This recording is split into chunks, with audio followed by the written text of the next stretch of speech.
everyone, it's Carlisha Williams, founder and executive director of Women Empowering Nations.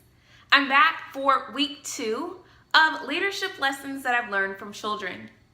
In all of the educational environments I've worked in, it's been high needs populations. And oftentimes when we think about a high needs population, many of my students that I've worked with come from high trauma environments. There are serious social and emotional needs that must be tended to as we also prepare them academically to be successful in life. A lot of times in educational environments, they push towards the test and towards the scores and fail to look at those core needs of students. How this played out for me teaching in the classroom was that there would be days where my students couldn't come to class ready to learn and ready to focus in on what I'm teaching because of what had just happened at home.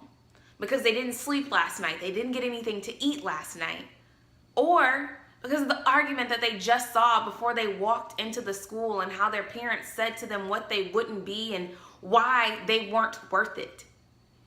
I had to tend to social and emotional needs and address those foundational issues to get to an environment where they were ready to learn and ready to work. And we think about children in this manner that allows for us to be compassionate. But as adults, how often do we think about the children that could have been in those traumatic situations that continue to play out through their lives that grow into adults? They might be adults that you're working with, that you lead, that are your coworkers, that are your friends or your family, or maybe even you. How often as a leader have you stopped to say, "How are you?" How often as a leader have you stopped to take the time to get to know what makes your team members tick? I'm working in a dynamic group of women and we are working towards a goal and an objective, but our last time that we met together, we took the time not only to do our leadership personality test and understand each other on a deeper level, but we shared personal insight that gave each other the backstory as to why we operate and think the way that we do. Why do we speak the way that we do? It built up so much love and compassion in me just to understand why she does that or why this is a trigger for her. It made our working relationship more cohesive. There wasn't that frustration because why does she do that? Or why is this an issue for them?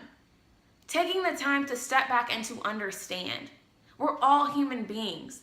There's a kid inside of all of us that might be crying out from past issues or from a mourning issue. And oftentimes we say, don't bring that to work.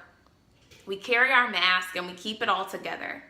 But there are settings in which you as a leader can initiate getting to know your team at the core of who they are, understanding their struggles, their trials, and how you can push them towards not just being a better employee, but being a better version of themselves. Let's also remember that as we're pushing towards results, to meet the social and emotional needs of the individuals that we're working with. Have a great day.